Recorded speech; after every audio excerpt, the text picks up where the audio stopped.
The old Wentworth skate park was built in 1999, and it was fundraised by a group of Cloquet High School students, and they worked in conjunction with the city of Cloquet. That skate park was torn down in 2008, and it was basically a victim of a bad location. So as a result of a skate park that is not out in the open and in the public, it attracted a lot of negative attention, which eventually led to the skate park's demise.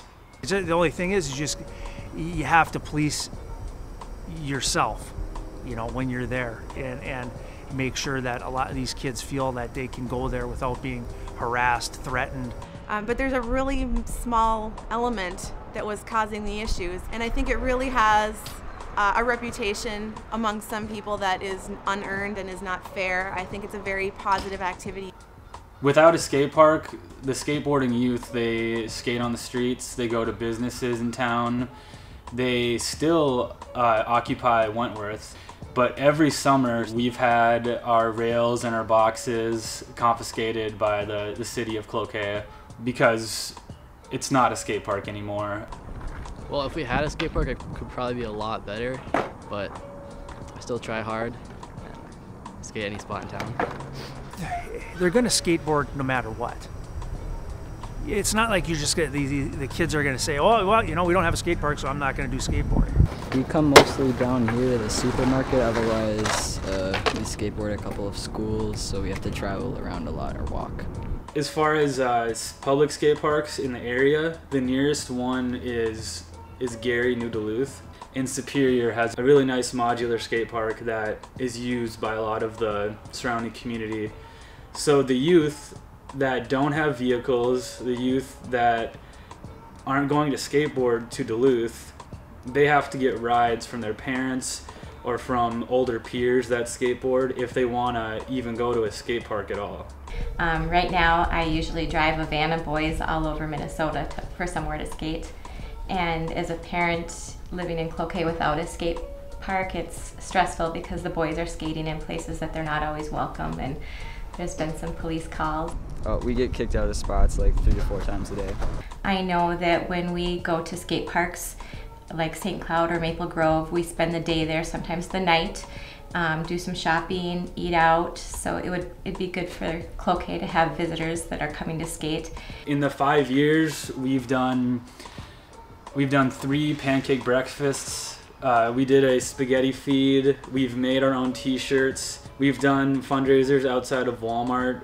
We volunteered in the community picking up trash. We've held 3 skateboarding demos that were sponsored by Damage Board Shop.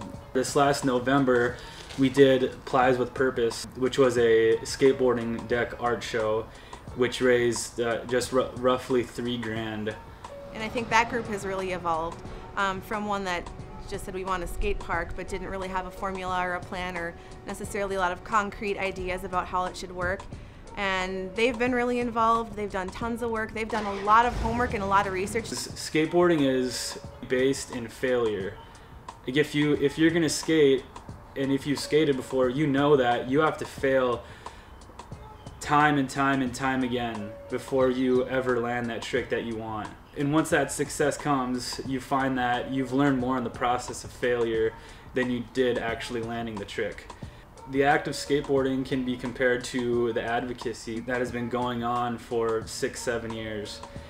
They haven't given up. We haven't given up on the advocacy, even though there's been countless people doubting the possibility of a skate park even ever happening in Cloquet. It would just really be something positive for the kids. There's not a lot of things to do here for kids if you're not a traditional athlete. A lot of their families can't afford to play hockey. They can't afford the baseball uniform. So if kids have to resort to skateboarding, they can pay around $100 and just go out on the street and have fun. And that's what makes skateboarding really a more individual sport. Since the advocacy started in 2010, the city, they didn't sugarcoat it. They told us from the start it's going to be an uphill battle and it's not going to be easy. That's probably been the best piece of advice that we've gotten, because since then we have been in this uphill battle and we've been on the front lines of this the whole time, and we haven't let up since.